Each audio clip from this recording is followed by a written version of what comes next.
Now, as I told you earlier, we have a lot of nice things in store for you in today's first town hall of this year. Ms. Ayala said a lot. She explained to you that in these town halls, our themes, and the theme we had all last year, the theme we're having this year is the idea of planting seeds. Now, we're not literally planting real seeds inside of you. We're planting ideas and skills inside of you. The whole idea of these town halls is to plant the seeds within you. Your teachers, every day, plant the seeds of education inside of you. Reading, writing, math, science, social studies. Because they want you to learn and grow. They want those seeds inside you to grow to make you smart, brilliant adults one day who go to college and who are successful. But as Ms. Ayala said, we're also here to plant different types of seeds inside of you.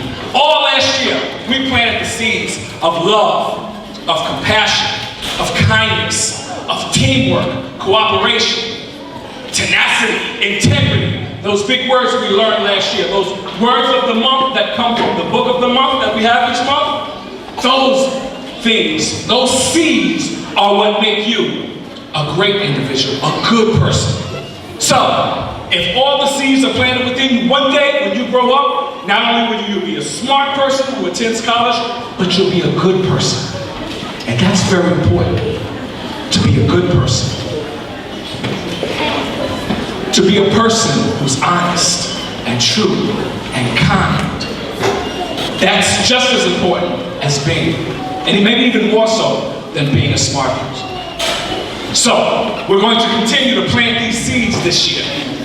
This month, we're focusing on education. And the seeds we're planting, and the words of the month we have, are education, scholar, curiosity, knowledge.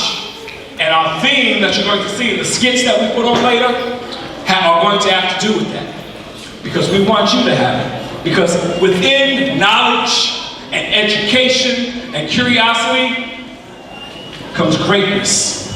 And inside each one of you here, adults and children, is the potential for greatness, to do something great.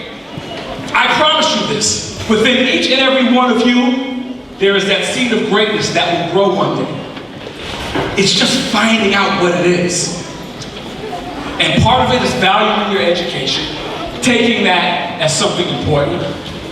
I'm going to prove something to you right now. I want all the adults in this room right now who have either just finished going to school, are currently going to school, or plan sometime later on in their life to go to school again, to stand up so all the students can see. Any adults in here who are currently in school, maybe just finished going to school, Miss Wazir, and or plan to go to school one day. Look at all the adults in here who are still going to school, going to college of some sort. These are your role models. Thank you. So you see, even the adults, even the grown-ups, still go to school. They're still learning something. So you guys have a lifetime of learning. And the question becomes, once you get that education, once you learn and have that knowledge, the question then is going to become, what's in your hand? Now, there was a famous congressman and a preacher named Adam Clayton Powell gave a very famous speech. And the title of it was, What's in Your Hand?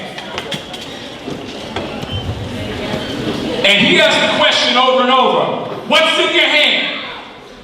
And that question doesn't mean literally like what's in a person's hand. What he meant by that question is, what is inside of you that's going to make you special, that's going to cause you to do something great? So the question we're asking of you today, what's in your hand? What's in your hand? A man holding a key with a string to a kite that's floating in the air in the middle of a storm.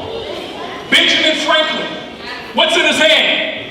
He had a key, a kite, and with that key, with that kite in his hand, he discovered the power of electricity. The reason why today we have lights and TV and projector and radio and CD, all the things that run on electricity, because he had a key and a kite in his hand. What's in your hand?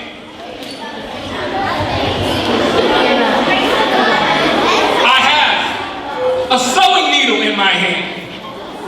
And with that sewing needle, Betsy Ross made the first American flag. The flag that every morning we stand up and say, I pledge allegiance to the flag of the United States of America and to the republic for which it stands, one nation under God, indivisible, with liberty and justice for all. What's in your hand? I have test tubes and peanuts and peanut butter in my hand. And with test tubes and peanut butter and scientific equipment, George Washington Carver invented peanut butter and found so many uses for peanuts and cotton and so many different things. A man who was born a slave and was so frail that he was sold in exchange for a broken down horse. But one day grew up to become a great scientist. What's in your hand? I have a compass in my hand. I have a compass in my hand, and I'm going to help people escape from slavery to freedom. And with that compass, knowing her direction, Harriet Tubman led hundreds of people from slavery to freedom. What's in your hand? I have a flag in my hand, and I'm stepping off of a spaceship. I'm putting my foot on the ground, and I'm saying one step for man, one giant leap for mankind. Neil Armstrong, the first man to step foot on the moon. What's in your hand? I have a baseball bat in my hand. And with that baseball bat, the captain, Derek Jeter, led the New York Yankees to win 5 championships.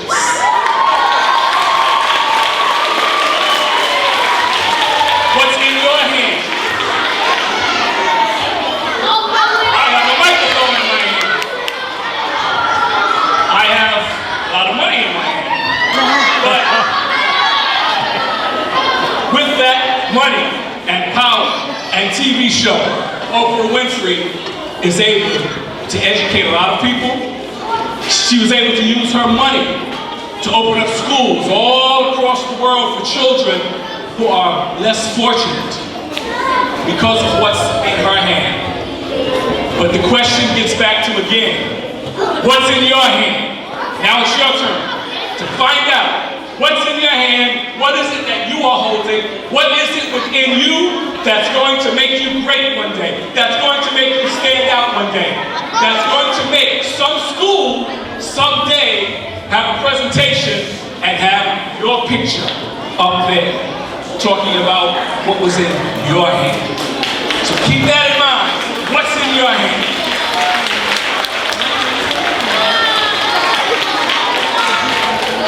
Thank you, Mr. Matthews.